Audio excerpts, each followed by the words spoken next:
ఉంటే 100 కుటుంబాలు ఉద్యోగాలు చేస్తూ ఉన్నాయి. సో అది అత్యధికంగా వెనుకబడ్డ దాంట్లో వేయడం జరిగింది. అదే మన్నెపల్లు దాదాపు 29,000 మంది ఉంటారు, వారిని తీసుకొని గ్రూప్ ఏలో వేయడం జరిగింది. ఇది సరి అయినది కాదు అని చెప్పేసి కమిషన్ దృష్టికి, ప్రభుత్వం దృష్టికి తీసుకుపోవడం జరిగింది. ఆ రకంగా వారికి 1% అని చెప్పేసి గ్రూప్ ఏలో పెట్టడం జరిగింది.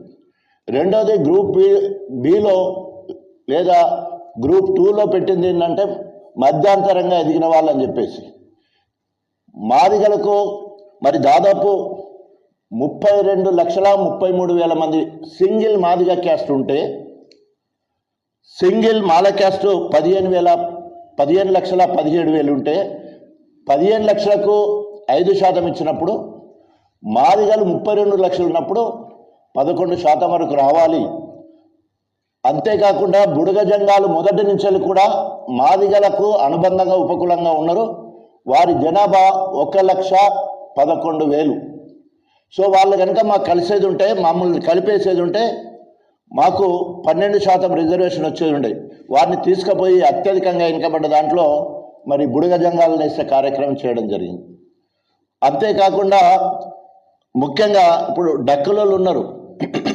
డక్కులోళ్ళు దాదాపు 2,500 మంది ఉంటే వాళ్ళకొక్కరికి కూడా ఉద్యోగం లేదు. అదే పంబాలలో చూస్తే 100 మందికి ఉద్యోగాలు ఉన్నాయి. వాళ్ళిద్దరిని కలిపి ఒకటే గ్రూప్లో వేసే కార్యక్రమం మనం చూస్తాం.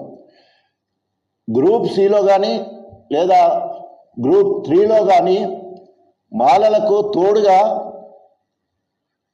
నేత కాని వాళ్ళ కోసము వివేక్ వెంకటస్వామి గారే అన్నారు, అత్యధికంగా వెనుకబడ్డ కులము నేతకాని కులం, వీళ్ళకి అవసరమైతే కార్పొరేషన్ ఏర్పాటు చేయాలని చెప్పాడు.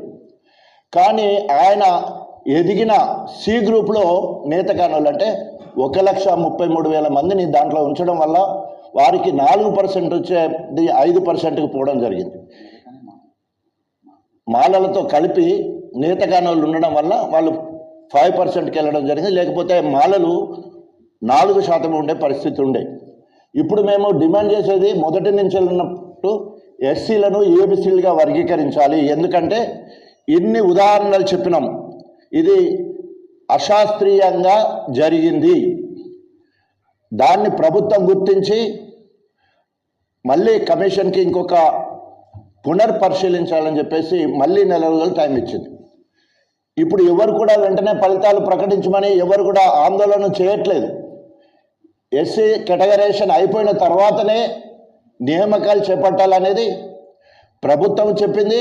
మేము దానికి ఎదురు చూస్తూ ఉన్నాం. కానీ ఇప్పుడు